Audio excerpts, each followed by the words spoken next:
Good morning, everyone. So great to be with you. My name's Zac. I am an ordinand at Trinity College in Bristol, where I'm training to be a vicar, and really looking forward to speaking through our series on bouncing forwards this morning, looking at learning to grieve. And just to say, if anyone else wants to scream and run out, there's still time before I start getting into it. In many ways, I think I've had quite an easy life, actually. I've had two loving Christian parents who brought me up well and showed me what it meant to follow Jesus. I went to some quite good schools. I went to university where I met my wife, Liz. We got married at 23, had two amazing children, and I think for maybe like 27 years or so of my life, maybe there wasn't much grief. That's not something I've experienced loads. But then when COVID hit for me, and maybe for many of us, actually, it felt like there suddenly were some things that I was grieving. Grieving things like not being able to see my friends and family, grieving things like my kids' grandparents, not being able to give them a cuddle, grieving stuff like not being able to come to church, not being able to worship together or sing together. That was really difficult. And perhaps grieving that 5-day family Christmas last year that we were promised, that perhaps wisely but cruelly was snatched away at the last moment. And so there's all those things that I kind of started to grieve and think about grieving. And then at the end of 2020, my nana fell ill and she ended up in hospital. And while she was there, we found out that she had COVID. And later on, she died about a couple of weeks later. And so I kind of found myself trying to balance my own grief in that situation with the grief of my mum and my grandpa, who felt it much more keenly, along with all those other kind of smaller things that COVID had taken away as well. And so I wonder what your story is. I wonder what your relationship with grief is. It may be similar in some ways to mine. It may be very different. I was really intrigued by the title of this chapter in Bouncing Forwards and the title of my talk today, which is Learning to Grieve. And I've kind of found myself over the last year doing exactly that, trying to learn to grieve. And I was like, is this something we've ever been taught? Maybe it is, and maybe it's not. But maybe it's something we need to talk about a bit more. And perhaps especially it's something that as Christians, we need to hear and think about a Christian perspective. And so I hope that this talk will go a very small way to helping us just think from a Christian perspective about how we can grieve and grieve well. I've got 3 points. One of them's from Patrick's book, and there's 2 from the Bible as well that I hope will help to guide us. And the first point to say is that not all grief is the same. Not all grief is the same. I'd like to read a short extract from a book called Grenfell Hope by Gabby Doherty. This is something I've been reading a little bit this week. It's the story of Gabby's family who lived in a flat opposite Grenfell Tower, which tragically went up in flames in July 2017, with 72 people losing their lives and many more injured as well. And Gabby's 3-year-old daughter had a best friend who lived in the tower, who sadly died in the fire, along with her parents. And this book tells many people's stories, but it tells the story of her family. I just wanted to read a short bit from it for us this morning. I rushed to the window and could hear the sirens and smoke alarms, and could see the flames racing up the side of the building. It felt like a scene from a film, but much scarier because we had no idea if there would be a happy ending. At 5:45, my 10-year-old daughter woke up as normal and came into my room. I broke the news as gently as I could. She looked up from where she sat on my bed and said, "But Mummy, lots of people live in that building." She burst into tears and I tried to comfort her. We were united in our grief, even though at that point we didn't fully know all that we were grieving. My 3-year-old was probably one of those most comfortable in her grief in the aftermath. She just kept talking about it and sharing her pain. Many others, myself included, were struggling to know how we felt, but she just kept on processing, working through her sadness and pain. She still does. Sometimes on the way to school, she'll say things like, "Let's talk about Grenfell. We'll take it in turns." I found this book to be a really moving reflection on what it looks like for families and for communities and for individuals to grieve in the midst of really terrible and awful tragedy. And one of the things that it kind of highlighted for me is that we all process this grief differently. So not all grief's the same. We all experience different kinds of grief in our lives, but also the way that we process it and experience it and live it out is also different. And I think one of the things we can do that maybe isn't always helpful is to compare our grief to other people. I know I certainly did that a little bit with my nana. I knew that my grief couldn't possibly be as deep or as serious as that of my mum or my grandpa. And so there was a temptation to kind of push my grief away and to not deal with it properly. And I think maybe we can all fall into that trap at times. And it's so good and helpful to be aware of those who are grieving more than us. But actually, we can't let that go to an extent that we push down and don't deal with our own grief. And in some circles as well, we may have had a kind of expectation that we need to kind of have a stiff upper lip and carry on. That might be something that's been instilled into us during our lifetimes. And I think there's an increasing recognition that whilst there may be a place for that at times, to do that all the time can be quite unhelpful. One of the other things that Patrick picks up on that I think is really useful for us is that grief isn't neat and tidy. It doesn't always work in the way that we want it to. It may not go through 5 kind of stages that are really neat and tidy.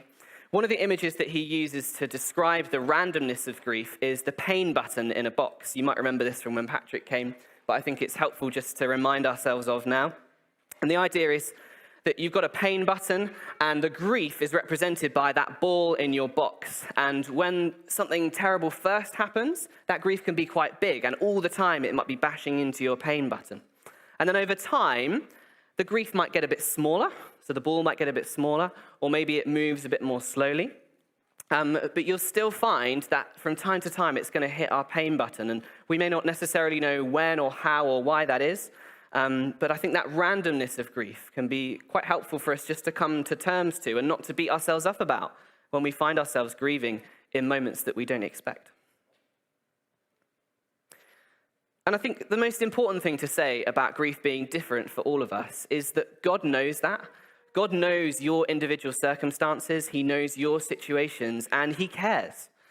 You know, the Bible teaches us that God knows what we need even before we ask him. It teaches us that God knows how many hairs are on our head.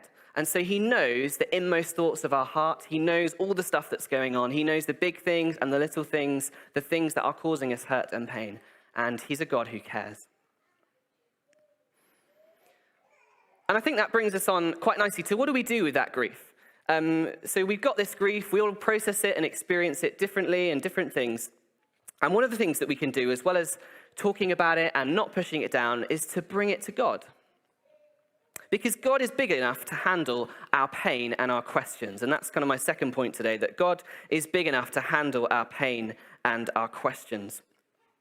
And one of the best ways that we can engage with this with God is through lament. And lament is a way of kind of praying and worshiping where we acknowledge our pain and we're really honest with God about how we're feeling. We're honest about the stuff that's difficult and painful for us. And we can do that because God already knows how we're feeling. And we might feel the temptation to put on a brave face or to seem like we're better than we are with other people, but we absolutely must not do that with God, right? God already knows how we're feeling. And so there's really no need to come to him with any kind of mask on, trying to seem like we're better than we are. And lament is so helpful. And one of the things that I'm amazed by is actually how much we see it throughout the Bible, and particularly in the Psalms. There's about 40% of the Psalms are Psalms of lament. There are Psalms of kind of individual lament, where there's a single person crying out to God. And there are Psalms of corporate lament, where these songs have come from a community of people who are all grieving something together. And all of those can be really helpful for us in our worship today as well. Let's just have a little look at some words from Psalm 22. The first verses say this: my God, why have you forsaken me? Why are you so far from saving me, so far from my cries of anguish? My God, I cry out by day, but you do not answer, by night, but I find no rest. I don't know about you, but I sometimes would feel quite uncomfortable addressing God like that. Like we're almost saying things about God that actually aren't true because of how we're feeling. And I think that's sometimes what happens in lament. The psalmist is saying, God, why have you forsaken me? But actually he probably knows that God hasn't actually forsaken him. But when we're in that place of desperation and hurt, it might feel like it. And it's okay to come to God and acknowledge those feelings, even if deep down we might know in our brains that they're not theologically true. And often these Psalms of Lament don't stay in that place of desperation and despair, but they actually move to a place of hope. If you go home later and read through the rest of Psalm 22, it starts with these verses of God not talking and not listening and seeming to not care. But as the psalmist pours out his heart to God, he finds that actually he remembers the truth about God. He remembers something real and deep about God that he maybe wasn't realizing when he started the prayer. I've been helping a little bit with Alpha over the last few weeks, and it's been great to share a little bit of Jesus and a little bit of our Christian hope with a lot of people coming along and asking all kinds of questions. And one of the questions that often comes up is this big question that we all ask at times: how can we believe in a good God when there's so much suffering in the world? And sometimes we can ask that question intellectually, can't we? We can just kind of factually wonder about it. And sometimes when we're asking that question, it comes from a place of deep hurt and pain in our own hearts from the suffering that we experience. And we can find that really difficult. And I was reflecting on it this week as we were discussing it at Alpha, and I think that we do need, and there are, intellectual responses to this question, but perhaps what we also need is a deep emotional response that deals with the pain and the hurt that we feel in the midst of suffering. And I think that's something that Lament kind of offers us. It offers us a place to bring our hurt, to bring our pain, to bring it to God and say, actually, God, I don't know all the answers. God, I'm really struggling to see how you're at work here, but I'm trying to trust you anyway. And I think it's really good for us that there are huge chunks of the Bible devoted to this kind of prayer. And I think for those of us who are Christians, it's something we should be thinking about. How can we build this into our worship and our prayer, both as individuals and together as the church as well? Liz and I have felt, along with my nana dying and all the COVID stuff and illness in our family and stuff, we've felt like there have been a lot of things to grieve in the last year and a half. And we spent an evening together a few weeks ago just trying to lament, trying to name all these things that were causing us pain and grief, trying to write them down, trying to give them to God, and kind of crying out to him and saying, God, this is what we're going through. We're trying to trust you and believe that you really care in the midst of all that. And we found that to be really helpful and really kind of freeing for us. And maybe that's something, maybe you could do something similar with your spouse or with your children or housemates or family or life group. Maybe that might be a helpful thing for some of us to do as well. And the third and final point is that Jesus is our hope in the midst of grief. He's our greatest hope in the midst of our grief. We all experience grief differently. One of the best ways to process it is to bring it to God and lament and cry out to him and be honest about how we're feeling. And then we have to remember and hold on to the fact that Jesus is our hope in the midst of grief. I've been reading a little bit this week about Florence Nightingale. I don't know how much you know about her, but I was learning some things. She was someone who gave up her place in a wealthy family to train and be a nurse because she was convinced that God was calling her to go and be a nurse. She was convinced that she should give up the kind of proper, well-off life that her family were expecting for her and go and train to be a nurse to help people. And she cared for patients in the Crimean War, and she found them in terrible conditions. There were places and hospitals that were overcrowded, that were dirty, that were breeding grounds for disease. She even referred to them as the kingdom of hell, because they felt like such godless places. And yet, in the midst of all this difficulty, day and night, she ministered personally to the needs of these patients.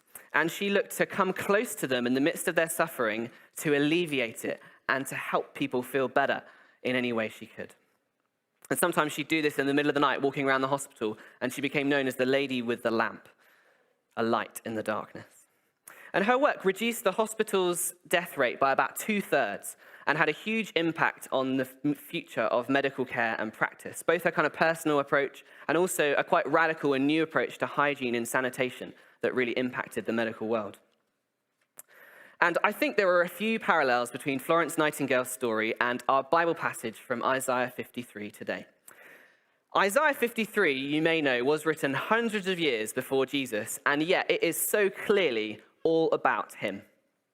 It's one of the most quoted passages in the New Testament because the guys writing the New Testament who knew Jesus and had seen his life and his death and resurrection, they looked back at this passage and they were like, wow, look at this stuff that God was saying so long ago about Jesus.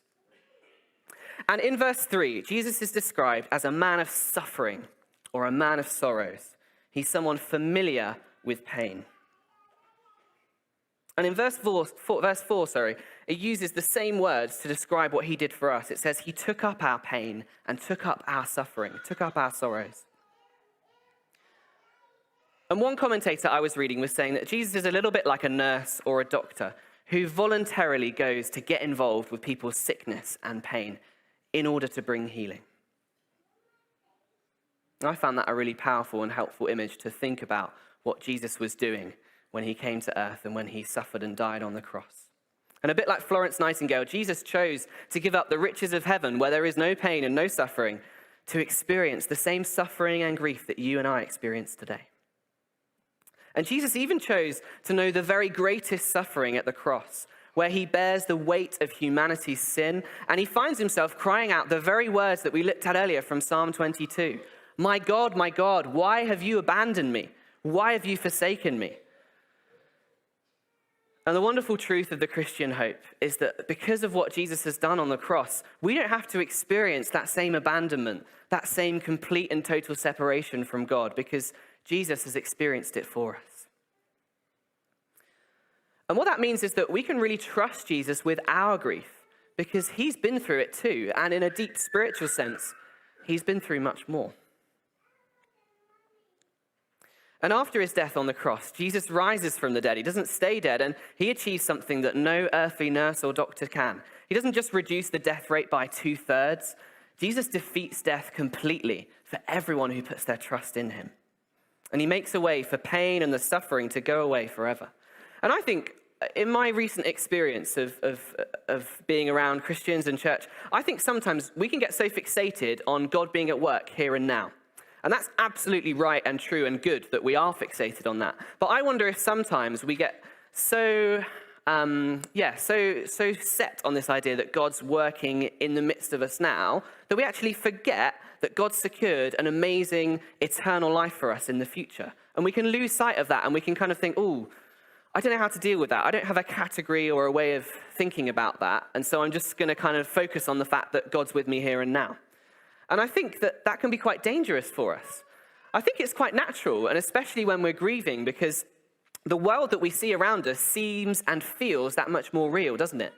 The pain and the hurt and the grief that we're experiencing feels so real. And so to imagine this new world that Jesus is coming to create, where there's going to be no more pain and suffering, it just seems completely incomprehensible.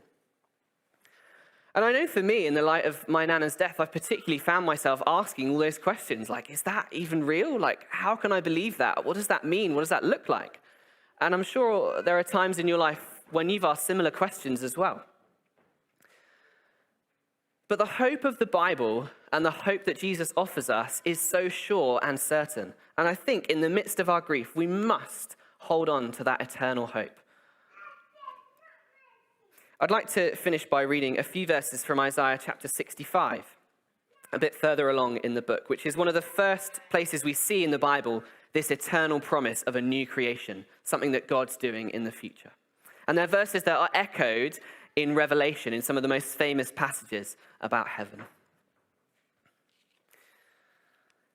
See, I will create new heavens and a new earth. The former things will not be remembered, nor will they even come to mind. But be glad and rejoice forever in what I will create. For I will create Jerusalem to be a delight, and its people a joy. I will rejoice over Jerusalem and take delight in my people. The sound of weeping and crying will be heard in it no more. Never again will there be in it an infant who lives but a few days, or an old man who does not live out his years. The one who dies at 100 will be thought a mere child. The one who fails to reach 100 will be considered accursed. It's one of the first places we see in the Bible this eternal hope. And we see it kind of fleshed out a bit more in the New Testament as well. But I love that Isaiah is seeing both those things. He's seeing Jesus' death on the cross in some spiritual sense through the Holy Spirit. He's seeing what God's going to accomplish taking away our suffering and our pain, and he's seeing this new life that God is coming to create in the future. Jesus is our greatest hope in the midst of our grief and our suffering. Jesus is the one who chose to come and be involved in our pain and who continues to choose to be involved in it today. And he's the one who's made a way for us to enjoy him forever in a world without grief and suffering. It may seem scarcely imaginable, but that is the hope that he offers to us. It'd be great if Rachel and the band could come back up around now. And there are just 3 ways I thought it might be helpful for us to respond, and there may be more as well. I wonder if there's people here who maybe we haven't been dealing with our grief. And actually that is something that we've been pushing aside or pushing down, and something that actually is still really affecting you. Maybe it could be a death or a big loss or something that's really hurt you. Or maybe it's something that seems like it should be smaller, but is still really affecting you and is still significant in your life. And if that's you, I'd love to encourage you to ask someone to pray with you this morning. Maybe you'd like to ask someone you've come with in your family or a friend, or maybe you'd like to come to the front, and Si or myself or one of our prayer ministry team would love to pray with you, if that's you this morning. And secondly, maybe you don't necessarily feel that it's you that's hurting, but you know there are people in your life who are hurting, and actually you feel a really real call to support them and minister to them. And we'd love to pray for you as well, or to get someone to pray with you, that you could be a great support to those around you. And finally, as Rachel and the band lead us in these songs, maybe we all need to take a moment to lament. We're going to sing some songs that really speak about our hope in the midst of trouble and suffering and grief. And why don't you just take a moment in these songs just to pour out your heart to God? Maybe you want to stand and sing. Maybe you just want to sit and be still. And just be honest with God about how you're feeling this morning. Jesus is our hope in the midst of grief and suffering. He's there for us. Let's take some time to pray, to be with him, and to worship him now.